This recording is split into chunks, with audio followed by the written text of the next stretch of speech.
Hello, welcome back to my channel. My name is Kelsey and I'm here today with the English major book tag. Oh hi, thanks for checking in. I'm still a piece of garbage.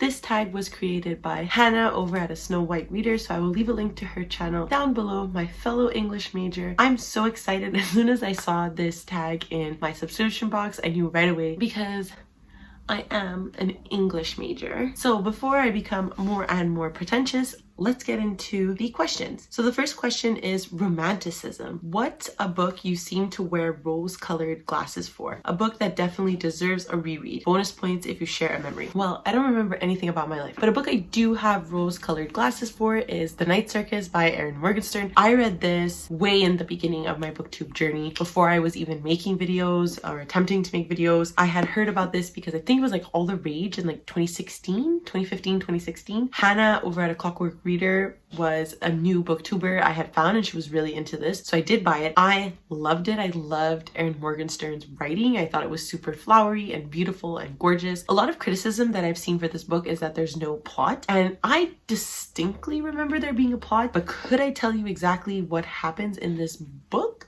I don't know. So basically this follows a circus that comes to different towns without warning, and one of the girls who works in this circus is being raised and trained for this like duel that she's gonna have with another magician, and it's also like a kind of long love story of these two characters. I remember just absolutely diving into this, eating up every second of it, and I haven't reread it since because I'm afraid. And I'm afraid that I'm not gonna like it as much. Maybe this would be something interesting to take into 2021, rereading some old booktube favorite. The next question is, John Mulaney is an English major. What's a book that you felt accurately represented an aspect of your life? So for this, I'm gonna go with Bottle Rocket Hearts by Zoe Whittle. This is a book I read probably in my first semester of university. Basically, this book takes place in 1995 before the big referendum happened in Quebec. And if you don't know what it is, the referendum occurred when Quebec wanted to separate themselves from the rest of Canada. This follows a young girl who lives in the greater Montreal area, and she wants to move into the city of Montreal and find a girl who will kiss her back. For reasons that I won't get into, this book really made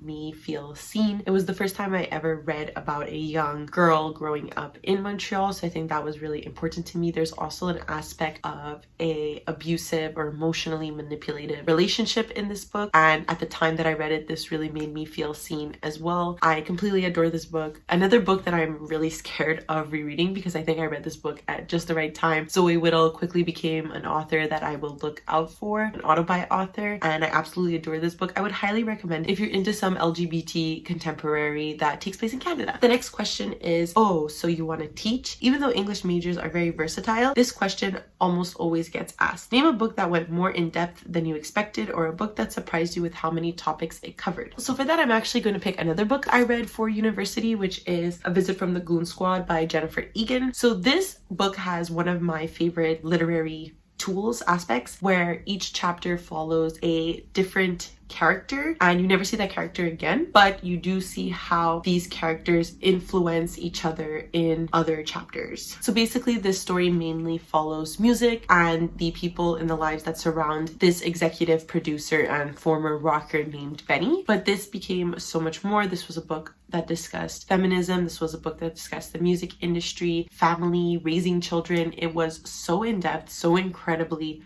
wonderful. It really looked at the concepts of self-destruction and redemption within characters.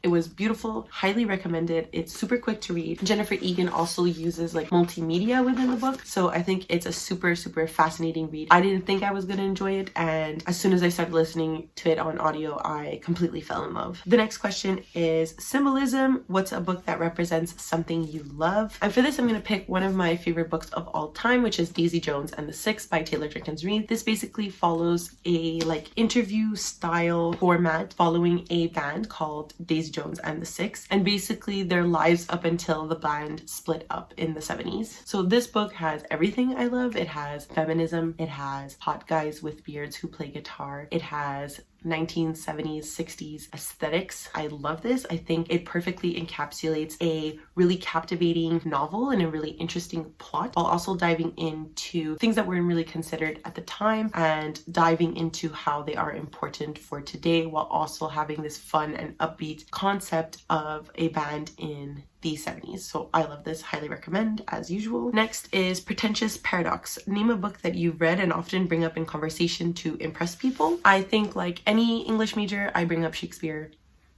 at any point that I can. I will talk about Shakespeare, analyze Shakespeare for no reason whenever it is brought up. I have a soft spot for Shakespeare that I think most English academics do, and he's the one I'll always bring up. I also really liked Paradise Lost by John Milton, and I will often bring this up as something to brag about because I think this is probably one of the most interesting epic poems of the academic atmosphere. Then The Art of BS. BS is the concept of arguing for the possibility of something to be true. What is a book that you feel you could debate about for an eternity? Well, I just read this book. If you haven't watched my vlog for it, I would highly recommend to watch my vlog for Dune by Frank Herbert. I really go into depth about topics in this book that I don't think were done well. Topics that I think need to be further analyzed for this to be considered like one of sci-fi's greatest novels. I really tried to go in depth with some minor spoils in that vlog, but basically this is a book that follows a young man named Paul Atreides, and when his family is betrayed, Paul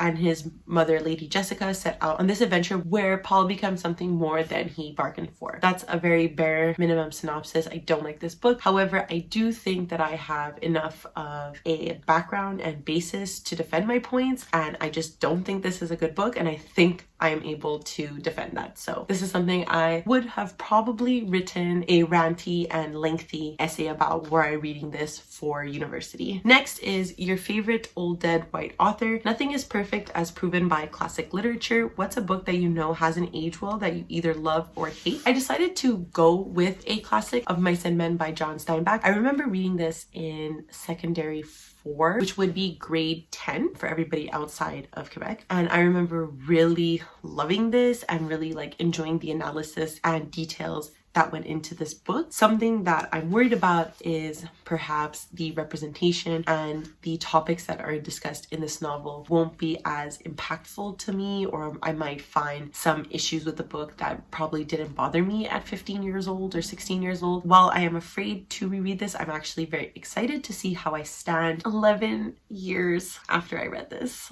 I'm old. Dark Academia. Who is a book character that you love but you know in your heart of hearts you would not get along with? I really had to choose my baby, Ronan Lynch, from the Raven Cycle series. Ronan is a type of character who keeps all his emotions inward and lets it out through anger, and that's me. We both think we are tougher than we are and put off this colder exterior that doesn't really invite people in, and I know that me and Ronan just wouldn't like each other because we are literally the same person. Then the bonus question, what is your favorite and least favorite book you've read for class? So one of my favorite books of all time is A Picture of Dorian Gray by Oscar Wilde, which I did read twice in my academic career, once in CEGEP, which is like pre-university here in Quebec, and I read it also in university, and both times I've given this a 5 out of 5. I have analyzed this to shreds. This simply follows a man named Dorian Gray who, upon receiving a painting of himself from his friend, he makes a wish that the portrait begins to age rather than him. So Dorian lives this life of beauty and constantly indulges in sins, and it is reflected in the portrait that he hides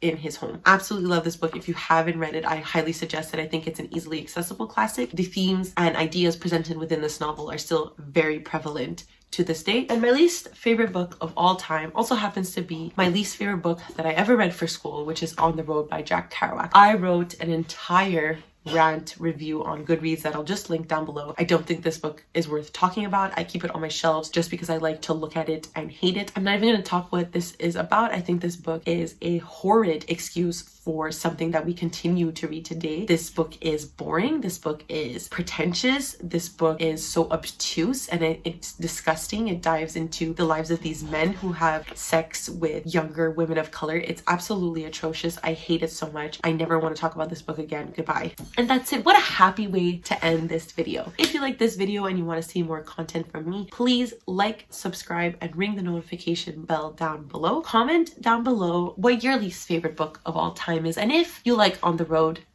argue with me down below in the comments because I love to debate. I don't know how to end these things, so I guess I will see you next time. Bye!